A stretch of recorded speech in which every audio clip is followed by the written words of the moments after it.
Hi hello friends, welcome to my channel Anantapur వంటలు. అనంతపూర్ వంటల్లో ఇవాళ రెసిపీ అయితే చింతాకు పప్పు అండి.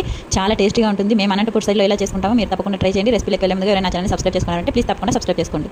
ఇక్కడ నేను చింతాకుని తీసుకున్నాను. ఇలా రెమ్మలు ఏమైనా ఉంటాయి కదా, అలా తుంచేసి పక్కన పెట్టుకోండి. మొత్తం అంతా నేను ఒక పావు కప్పు దాకా కందిపప్పును తీసుకొని ఇలా బాగా శుభ్రంగా కట్టుకొని వేసుకుంటున్నాను. అలాగే ఒక పావు టీ స్పూన్ దాకా పసుపు, మనకి స్పైసీనెస్ తగ్గట్టు కారం యాడ్ చేసుకోండి. అలాగే ఒక వంకాయని అయితే కట్ చేసుకోండి.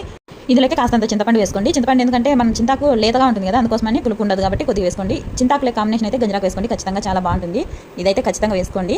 లేదంటే స్కిప్ చేయండి. బాగా కడుక్కొని వేసుకోండి. అలాగే కొద్దిగా కొత్తిమీర, ఒక 4-5 దాకా వెల్లుల్లిపాయలు వేసుకొని ఇప్పుడు వాటర్ వేసుకోండి. మన ఈ చింతాకు పప్పుకి మెయిన్ ఏమంటే ఎక్కువ నీళ్ళగా ఉండకుండా గట్టిగా ఉంటేనే బాగుంటుందండి చింతాకు పప్పు. ఒకవేళ మీకు అలా తినాలనుకుంటే కాస్తంత ఎక్కువ వేసుకోండి వాటర్ అయితే. ఇప్పుడు ఇలా కలుపుకొని కొద్దిగా ఆయిల్ వేసుకోండి. ఆయిల్ వేసుకొని ఇలా చేత్తో కలుపుకొని మూత పెట్టుకొని ఒక 3 విజిల్స్ వచ్చే వరకు ఉడికించుకోండి. ఇలా నేను 3 విజిల్స్ వచ్చాక చూసారు కదా, మనకి అసలు వాటర్ అనేది లేదు. ఇలా ఉడికించుకొని మెత్తగా పప్పు గిత్తితో మెదుపుకోండి. నేను ఇక్కడ రుచికి తగ్గట్టు సాల్ట్ని యాడ్ చేసుకున్నాను. నేనైతే సాల్ట్ ఎప్పుడైనా కానీ 2 సార్లు వేస్తాను.